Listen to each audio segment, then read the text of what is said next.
Well, this is the new Range Rover, the Range Rover, and why you should bother? Well, you should not if you have tons and tons of money to spare. And there is no better expression of being a celebrity than this car right here. So from the Amitabh Bachchans of the world all the way to the biggest boxers, if there's a ride of preference for all of these super celebrities, this, ladies and gentlemen, is the car that they prefer, and there is a reason for that. If you talk about sheer size, capability, wrapping unmatched luxury, then the Land Rover Range Rover is quite unmatched in the world of SUVs, and that's the reason why it's called the king of SUVs. This specific model year version was launched in 2022. It came here a little later, but the good news was that this was assembled in India, which brought down the prices by a big margin, almost 60 lakh rupees. And at this point in time, this base variant, which is the HSE, retails for 2.4 crore rupees ex showroom. So that's the starting point. And if you really want to stand out, and if you really want to declare that you have tons of money to spare, you can go with the SV Ranthambore variant also, which will set you back by 5 crore rupees ex showroom.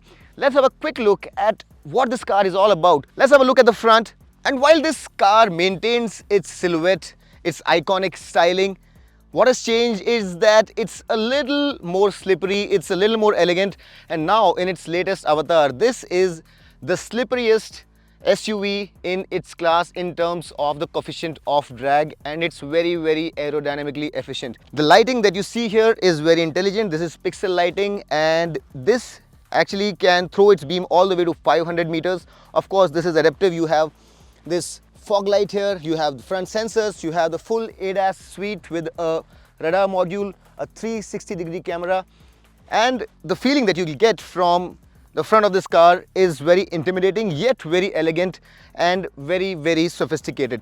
Moving towards the side, by the way, this is the HSE variant. If you go with the autobiography edition, you'll get more customization options, you'll get a little more features inside, and you'll get those wheels in 22 inches, which are 21 inch. Air suspension comes standard, and the ground clearance can be raised from 215 all the way to 295 mm. This is supposed to be an off-roader, although you won't really do any real off-roading on this car.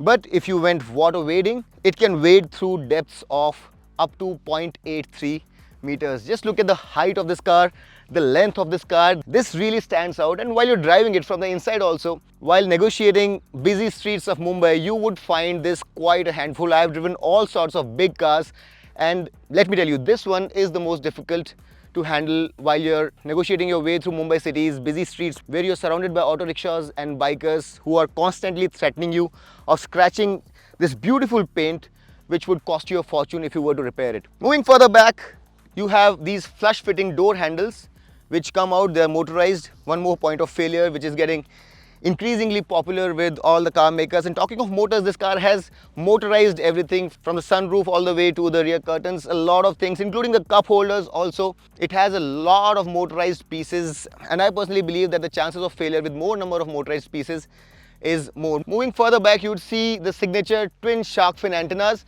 and what's important to note here is that one of these shark fin antennas also has a camera, which is the clear view monitor.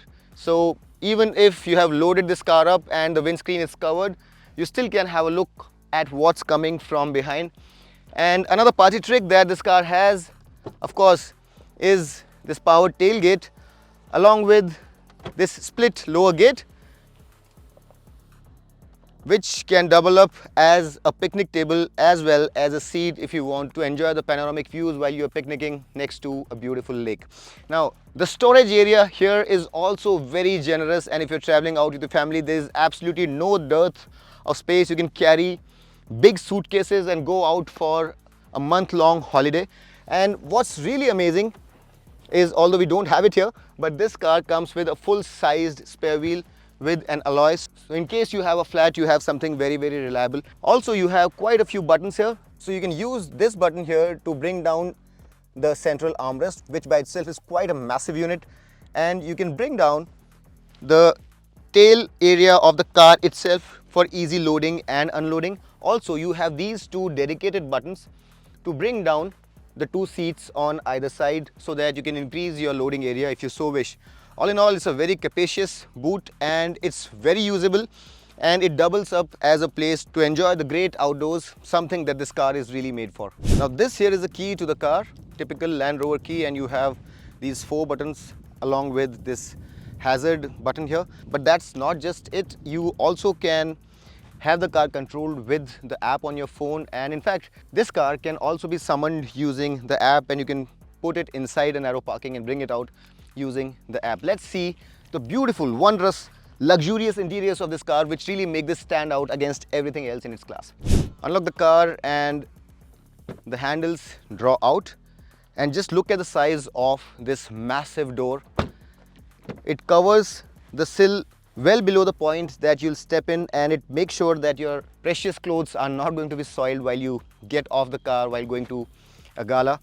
Now the height of this car is quite high, and to get inside for the shorter ones amongst you can be a bit of a problem, but for that you have the access mode. You can put the car in access mode, and then getting inside is a lot easier. Getting inside even with the access mode is going to be slightly higher than your everyday car or even the sub 4 meter SUV, but once you get inside you'll be welcomed by very high quality, traditionally opulent materials like this high quality leather, this open pore wood, and these high quality buttons for the seat as well. Now a lot of these materials are high quality in the traditional terms, and for the untrained eye it may not mean much, but the quality of the materials that have been used inside is absolutely top notch. Although there are some areas where plastics have been used, and those plastics could probably have been of a slightly better quality. So apart from all the usual buttons which are quite self-explanatory, you have 3 memory functions. You also have this button which is basically for the access mode, which lowers the car down and allows for people to get in and get out very easily.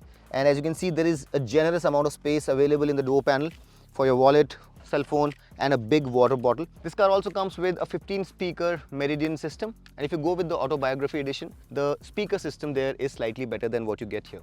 Now once inside, you'll be welcomed by, as I mentioned, high quality materials in the traditional sense of the word, and all of this is very high quality, soft to touch materials. This is leather, and even the digital bits are of a very high order. You have this massive touchscreen which is slightly curved, gives it that touch of elegance, and even the main instrument console is also very high quality, very high resolution. The steering wheel is massive, and this again is a nod to the tradition where it's not like those chunky small round steering wheels. This is a big slim rimmed steering wheel and gives you a very different kind of feel when you hold it. Now the one thing that I quite don't like about this entire setup is you don't have any hard buttons here, and it's a bit of a problem because you have to go into the menus, and I don't like that. For basic functions, like I've always maintained, you should have hard buttons, and they are completely absent here, and that's something that I don't quite appreciate. Also the PV Pro system, which is essentially the UI on this infotainment screen as well as the instrument console, isn't the most intuitive that I have seen. And to get into settings, for example, if you want to do things with the instrument console, it takes a little bit of a learning curve, and you cannot just go there and start using it. You'll have to live with the car for some time for you to memorize as to how to access certain functions. Having said that, it's a matter of a couple of days, and once you go to home, you have everything laid out in very modern iconography. And a few things that you do well to know about this system is that you have this 4x4 eye, which lets you know all about how the 4x4 system is working, and you have various terrain modes, and the terrain response modes include sand, rock crawl, wade. You can also configure it. You have mud ruts, and you have grass, gravel, and snow modes. The basic modes include your dynamic, comfort, eco, and auto terrain response modes.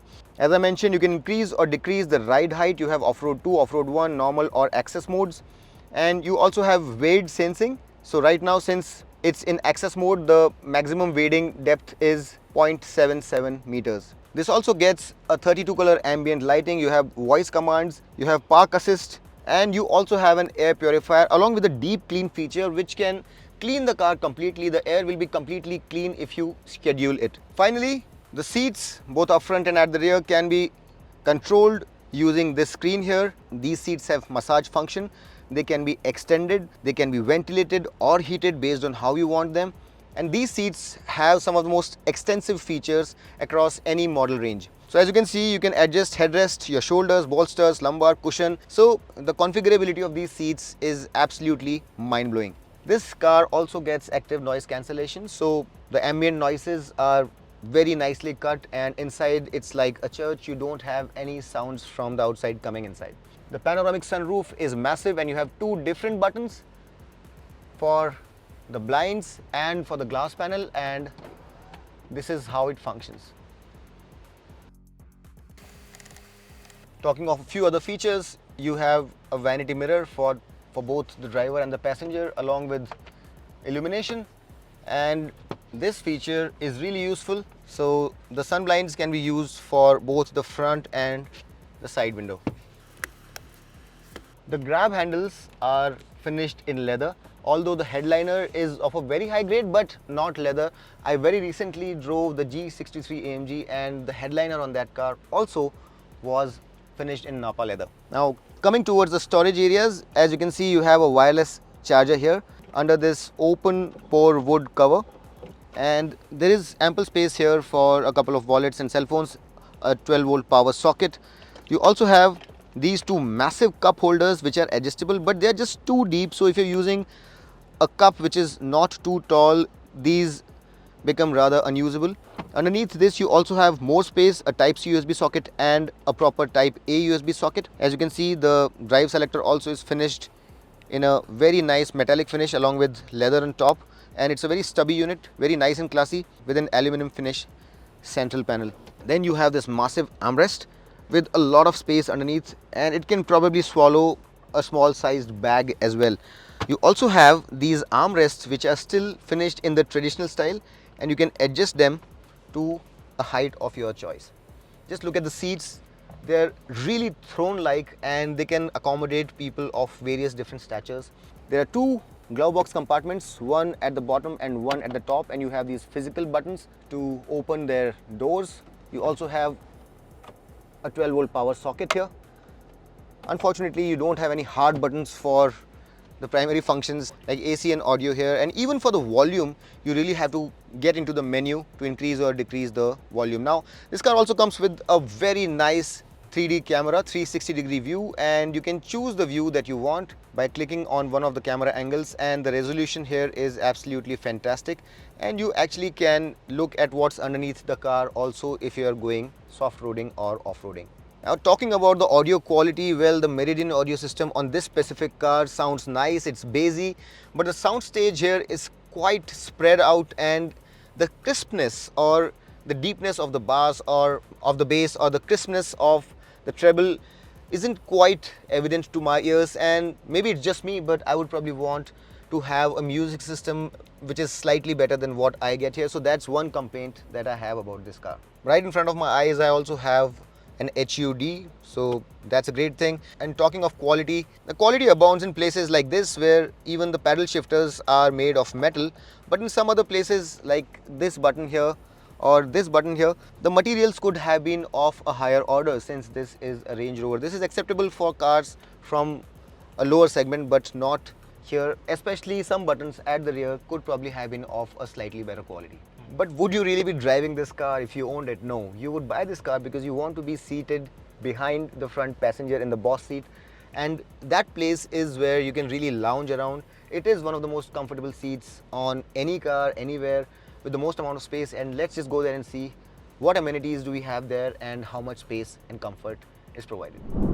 Now, like I mentioned, this is a high car, and getting inside can be quite a task for people who are my height as well. I'm 5'10", and it's a bit of a climb. So the shorter ones amongst you might face a bit of a problem. But once you get inside, opulence abounds, and as you can see, even with the front seat quite far back, I have acres and acres of legroom. But if I really so wish, I can move the seat all the way forward and lounge around in comfort, and the recline angle also is very generous.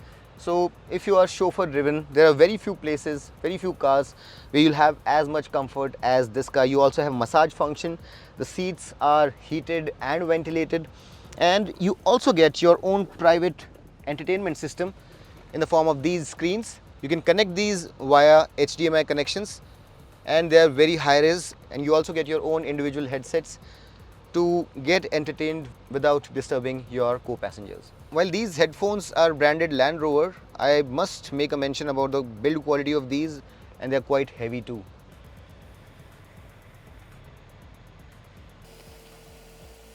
This one doesn't have a footrest though, and I was being driven in the BMW i7 very recently, and that footrest really adds to your comfort, and had this car also had that footrest, would have really added to the luxury and comfort. Now as you can see, you have a lot of buttons here and seat ventilations, heating, massage, all of these functions can be controlled from here. But the little party trick that this car has is the concealed cup holder, and it's revealed in a motorized manner, which is a bit of a sight to behold, and also, as I mentioned, a point of failure. Just the way it goes out, it can also be drawn back in. On top of that, you have this massive crevice here where you can really store a lot of stuff, and again, it's finished in this very high quality open pore wood. You also have this storage area here. If you so wish though, you can charge your mobile devices using these two Type-C sockets and get entertained by plugging in your devices through these HDMI ports. Another cool party trick that this car has is that you can decide by how much you want the roof blinds to be closed or opened, and by sliding this slider here, you can decide exactly by how much you want it open or closed by. Finally, if you want the armrest to be folded up, you just have to press a button, and again it will be folded up in a motorized manner. Apart from all of these features, you also get, of course, a 4-zone climate control, a dedicated power socket for charging your high-powered electronic items, and two Type-C USB sockets along with a cigarette lighter and a 12-volt power socket. And you can also control the seat heating and ventilation by just pushing and pulling these dials. So when you push it, it turns into seat ventilation or heating, like so. So right now it's heated and now it's ventilated, or by pulling it, it turns into your temperature control or blower control.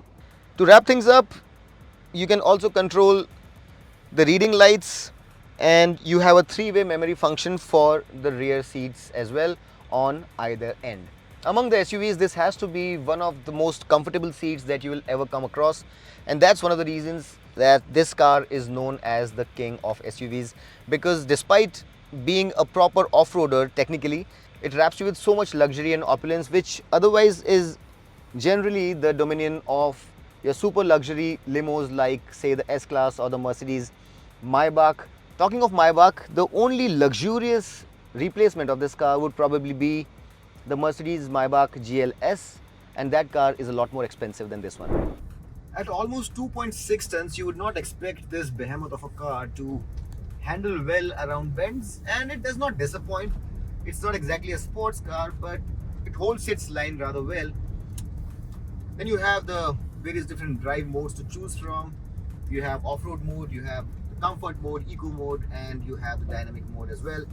It gets an independent 5-link rear suspension, it gets an air suspension, active damping, and all of that should translate to magic carpet ride. But does it? Well, as the car picks up speed, it does take all the undulations and broken patches in its stride rather well. But it's at the absolute dead slow to low medium speeds where you can feel the surface translating into the cabin somewhat, and that's where I would have wanted the ride to be plusher. On some of the other cars, especially SUVs, I have seen that the low speed ride quality is slightly better than what you expect here, and that's something I could have expected better on this car as well. Having said that, once you pick up pace, small undulations, broken patches, rough roads, thanks to its 21-inch wheels and 22 on the Autobiography edition, are taken care of very, very well, and you cannot feel anything at all. But as we all know, in India, if you're driving within the city, you would not be able to pick up speed, and that's where you would, if you are someone who's used to luxury, would want a wee bit more comfort as compared to some super luxury limousines. Having said that, what this car really excels at is munching the miles on the highway on open roads. It really wafts over the road, and The kind of handling that you get for such a big SUV is a mix of both a luxurious feel and being in control. At the heart of this car is a 3-liter V6 diesel. I'm driving a 3-liter diesel after a very long time, and that brings a smile on my face. And I love these big V6 diesels for these big applications because they're very powerful, they're very torquey. This produces 346 HP of power and a massive 700 Newton meters of torque, which is good to propel it to 100 kilometers per hour in just 6.1 seconds. The top speed is also upwards of 230 kilometers per hour, which is plenty fast. But what I really love about these big diesel engines is that despite offering so much power, so much usable torque, and a massive thrust the moment you push the pedal, the real world fuel efficiency is still a very usable number. So within the city, you'll be able to get an easy 8 kilometers to 9 kilometers to the liter, and on the highway you'd be able to get as much as 11 to 12 kilometers to the liter, which is fantastic for such a big car. Now of late I've been driving some cars which were powered by a petrol engine, the Wrangler, the G63 AMG, and a few other big cars, and the fuel efficiency on that car is so low that the range really gets affected. On this car with the tank full, you can easily do 800 to 900 kilometers. On those cars, you'll have to find a fuel pump at 300 kilometers. So that's the big difference, and I really think that it makes a difference if you're going for a long ride. Now, despite all of that firepower, this car has weight, and the response from the engine as you dab that right pedal isn't instant as it is on some of the BMWs, and it takes a wee bit before it moves forward. Once it does though, the progress is very rapid and you can somewhat enjoy yourself around a set of twisties. What I also think could have been a little bit better is the 8-speed transmission. It's not as buttery smooth and as intelligent as some of the other 8-speed units and even the 9G Tronic that I've seen on the Mercedes. The shifts are not completely imperceptible, and especially at slow speeds, when you're driving at crawling speeds and when you dab that pedal, the car does have a tendency to lurch forward, which doesn't feel very comfortable, especially if you're looking for an outright luxurious experience. So it does feel a wee bit jerky, especially at slow speeds. And while it is a good transmission, it is pretty smooth, puts you in the right gear at the right speed, right revs, but the shift is not as imperceptible as I would want in a car in this class. Another great thing about this car is that it comes with all-wheel steering, which gives it a very good maneuverability in tight spaces. And despite its big size, if you're taking a U-turn or trying to maneuver this car in tight spaces, it really can be maneuvered very easily. All in all, I would say that it handles well. It has a good mix of fuel efficiency, power, torque. But is it the best car to drive? Well, I don't think so. The transmission is a bit of a chink in its armor, and the low-speed ride quality also could have been a little bit better. Well, the Land Rover Range Rover is where it is today because it's a complete car and it's called the king of SUVs, not without reason. But if I really had to nitpick, I would probably want slightly better ride quality at lower speeds. I would want that infotainment system and the OS and the iconography to be a little bit more intuitive. And I would want that transmission to be a little smoother. Maybe Land Rover can take a leaf from Mercedes-Benz's book. But if you want a big, full-sized luxury SUV with off-road cred, and if you want it to be wrapped in luxury, there is absolutely nothing that comes close to this car. It's really an amalgamation of two distant worlds, and nothing out there can quite match this car in terms of the kind of power that it projects and the kind of aura that it carries. So if you have the kind of money that this car commands, I really think that this is the car that you need to buy, and there is absolutely no substitute of this beautiful machine right here.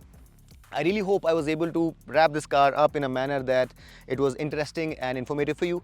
If you liked that video, hit that like button, subscribe to Motoroids, and until next time, this is your friend Amit Changani signing off. Rev hard, rev free, and drive safe.